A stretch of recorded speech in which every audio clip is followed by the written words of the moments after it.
వర్షం పడుతున్నప్పుడు మనకి ఎక్కువగా గుర్తొచ్చేది మిర్చి బజ్జీ, ఆనియన్ పకోడా, మైసూర్ బోండా ఇలాంటి వాటిలో ఒక్క రెసిపీనే ఆనియన్ పకోడా అయితే ఈరోజు చేయబోతున్నాను. ప్రాసెస్ అంతా చెప్తాను, ఒక్కసారి చూడండి.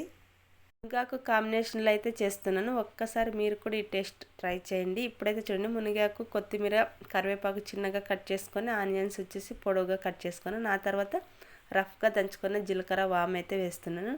టేస్ట్కి సరిపడినంత కారం వేసుకొని ఇప్పుడైతే వంట సోడా కూడా వేసుకుంటున్నాను. ఆ తర్వాత వచ్చేసి కొంచెం బియ్యపిండి కూడా వేస్తున్నాను. బియ్యపిండి వేయడం వల్ల క్రిస్పీగా ఉంటాయి. ఆ తర్వాత వచ్చేసి శనగపిండి కూడా వేసుకున్న తర్వాత కొంచెం చికెన్ మసాలా కూడా వేయాలి. టేస్ట్ అయితే డిఫరెంట్ ఉంటుంది. తప్పకుండా ఇలా ట్రై చేయండి. ఫైనల్గా అయితే సాల్ట్ వేసుకోవాలి. ముందే సాల్ట్ వేసుకోకూడదు.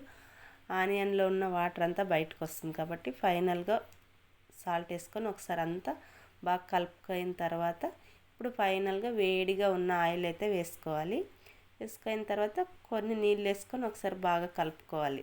ప్రాసెస్ అంతా చేసేలోపు నేనైతే ఆయిల్ కూడా వేడి చేసి రెడీగా పెట్టుకున్నాను. నేను గోల్డ్ డ్రాప్ ఆయిల్తో చేస్తున్నాను కాబట్టి డీప్ ఫ్రై ఐటమ్స్ బెస్ట్ అని చెప్తాను. తిన్నప్పుడు కూడా మనకు హాయిగా అనిపిస్తుంది కాబట్టి తప్పకుండా ఒక్కసారి గోల్డ్ డ్రాప్ ఆయిల్ని అయితే ట్రై చేయండి. ఇప్పుడు మనుషులకి పకోడా బజ్జీ అంటే అస్సలు ఇష్టం ఉండదు కాబట్టి సూపర్ అని చెప్పడం లేదు.